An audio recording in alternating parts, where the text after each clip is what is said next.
Have you ever been working on a vocal part in Logic, but you stopped in frustration and wondered, I'm following all the rules I've been learning on YouTube, but my vocal is still missing something? You're not sure, but it's lacking a sense of excitement, ear candy, or something authentic that just might help it stand out. Well, in this video, I'll be showing you 3 hacks that will instantly change your vocal and make them 2 times better. How all beginners can master these skills, and how you can use them in your vocals today. Getting comfortable with all 3 of these hacks will give you a sense of confidence and excitement that you're one step closer to making that radio-ready music, and then we'll just add another tool to your music production tool belt. But first, is there something secret that all the pros have mastered that you just don't know? To be honest, no, not really. The biggest difference between you and a professional is time. So if you're just a beginner, be patient with yourself and your music. If you keep creating, you'll get better eventually. So let's get on to the first hack, and I guarantee it's something you've heard before. Once you start regularly adding this hack into your music, it will instantly level up your song, and it's one of my favorite hacks that I do right away in a session. This has to do with recording vocal doubles and vocal harmonies, which add dimension and richness to your song. For example, just take a look at this circle for a second. Kind of boring, actually. This circle is kind of like having one vocal in your song. Now, take a look at this circle. This circle has way more depth and dimension because of the shading, right? It's much cooler. Adding vocal doubles and harmonies to your lead vocal will introduce a really interesting dimension and make it more like the shaded circle. And as I mentioned, you already know how to do this. Just re-record your vocal, but do it 2 times. Pan 1 to the left and 1 to the right. It's really important not just to duplicate your lead vocal, because this will not give you the effect that you want. Also, make sure to line up your vocals' audio signals so it sounds tight and put together. So here's an example of a vocal double I did recently on a song I was producing. We got time, just look at the horizon, there's still light, yeah, we can find our way. We can't be sure if we'll live another day. Let's ride into the sun. So going another step further, you can also add harmonies. I absolutely love harmonies, and I think it's a real game changer to make your music more authentic because it involves recording more of your voice. Here's an example of the same vocal, but with adding harmonies. We got time, just look at the horizon, there's still light, yeah, we can find our way.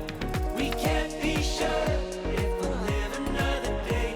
Let's ride. So recording harmonies does require more knowledge because it's not as simple as recording doubles. You actually need to know how to find the harmony. Back in the house, in the hot tub. However, I have a simple trick you guys can use. Come on, you know me. I always try to make it easy for you. It involves just recording the lower or higher octaves instead of trying to figure out the notes in between. For instance, take a listen to these harmonies which are an octave above the root note of the lead vocal. We got time, just look at the horizon, there's still light, yeah, we can find our way. Octave harmony is sometimes all you need. Also, just for your interest, notice the dynamics of the vocal harmonies in the chorus. There are certain sections, right, that have more harmony than others. This is really cool and just adds another layer of complexity which make it sound more interesting to the listener. For the next hack, I want to load up 3 different professionally produced songs. Some have even got Grammy nominations. Yeah, pretty cool. This hack has to do with adding a little bit of ear candy and authenticity to your song that truly makes it your song. And the best part is no one can 100% copy you. Let's take a look at the Billie Eilish song Ocean Eyes, which I downloaded from Apple a few years ago when it was available online in Logic Pro. Take a listen to this lead vocal texture stack.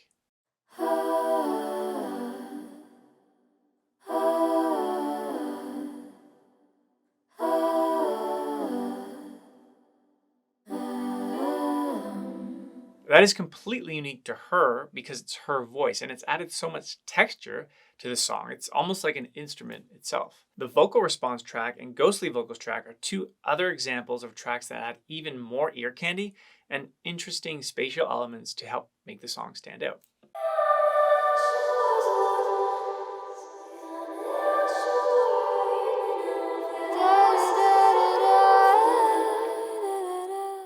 If we pull up Montero by Lil Nas X, we can see how many vocal ear candy elements they add to their song as well. For example, take a listen to the vocal percussion ear candy elements they add here.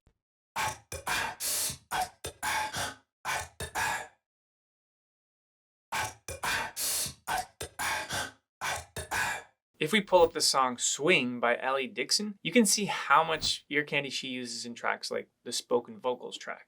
Play these games, I'll join in. You throw a lot of curveballs, yeah, but I'm hitting. See, I'm with a lot more than you giving me. Foul ball, I'm in the penthouse, you're on the ground floor, like, oh. Cause you're such a gaslight, always looking batter up. Swing, swing.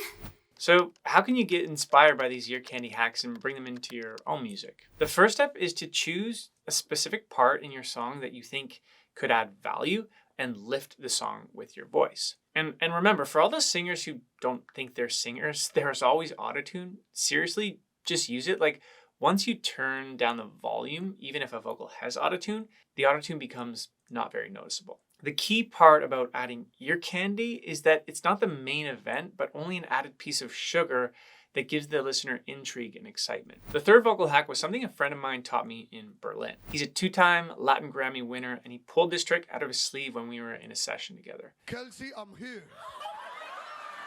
Have you ever had trouble singing or hitting a specific vocal part in your song? Or maybe the melody was too fast and you just couldn't get it just right. The beauty is, this trick can help solve all of this. To do this, turn on Varispeed in Logic Pro to slow the song's speed and pitch down a few BPM. This is going to help you hit the notes you're trying to sing. Every time you think of letting go, just take a breath, let it out slow. And once you've nailed it, turn off Varispeed and it will shift everything back into its original timing. Boom, magic. Thank you, Ainsley. Did you notice that the performance and all the vocals I showed you in this video seemed crisp, polished, and just super emotional too? I've laid out how you can get the same results in this video right here, and I reveal my 5-point checklist to get jaw-dropping vocals in your songs. This is the same formula that I've used in almost all of my songs that have generated millions of streams.